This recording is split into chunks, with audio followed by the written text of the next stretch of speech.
I'm Sam Vaknin, and I'm the author of Malignant Self-Love, Narcissism Revisited.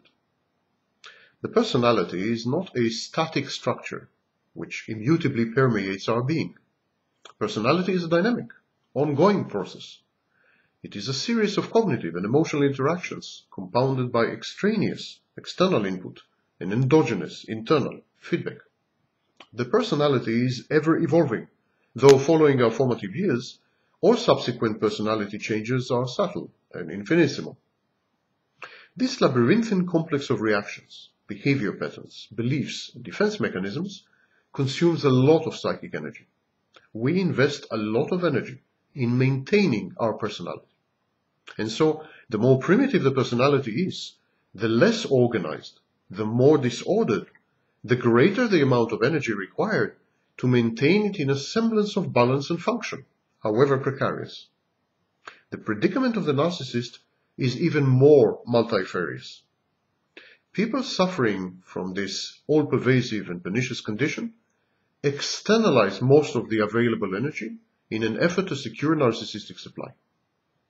These people have a fluctuating, vicissitudinal sense of self-worth. They never know what they are really worth. In order to regulate this fluctuating sense of self-worth, they consume narcissistic supply from the outside. They seek attention, admiration, adulation, and generally feedback. But to secure this narcissistic supply, the provision of this supply requires investing a lot of energy in constructing and then projecting a false self.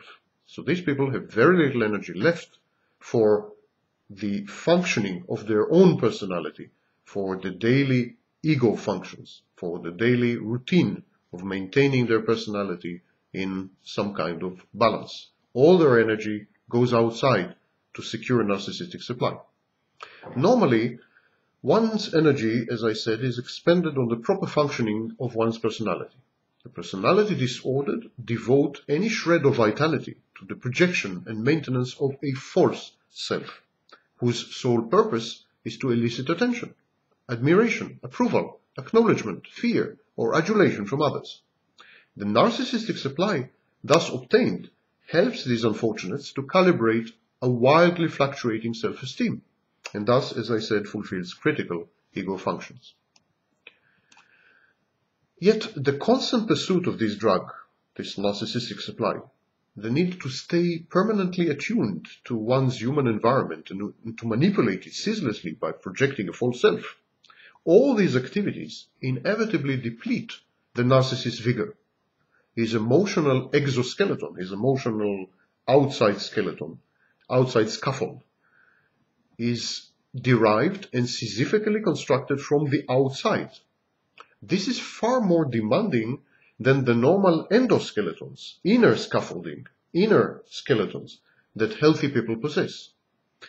Healthy people, the personality of healthy people, relies on an internal structure that is well balanced and well constructed, agile, flexible, adaptive, and reacts to the environment. The personality of narcissist relies on an external scaffolding, an external structure, whose maintenance requires enormous amounts of energy in securing narcissistic supply. The narcissist is an artist with himself as his sole creation. His entire energy is committed to the theater production that is his false self. Hence the narcissist's constant fatigue and ennui, his short attention span, his tendency to devalue sources of supply, even his transformed aggression. The narcissist can afford to dedicate resources only to the most promising founts of narcissistic supply. He doesn't have energy to spare. He can't dedicate energy to people who may not be or are not sources of supply. The path of least investment, or the path of least resistance, if you wish, is very tempting because it conserves energy, scarce energy, which a narcissist needs to secure supply. So, narcissists resort to criminal shortcuts, violence, cheating, con artistry, lies, and confabulations. This is because these shortcuts ostensibly help the narcissist keep a larger share of his energy available to other ends, the ends of securing narcissistic supply. The narcissist's elan, force of life force, is run down, his vitality is drenched, and his verve is exhausted by the unusual need to secure from the outside what most people effortlessly produce internally and take for granted.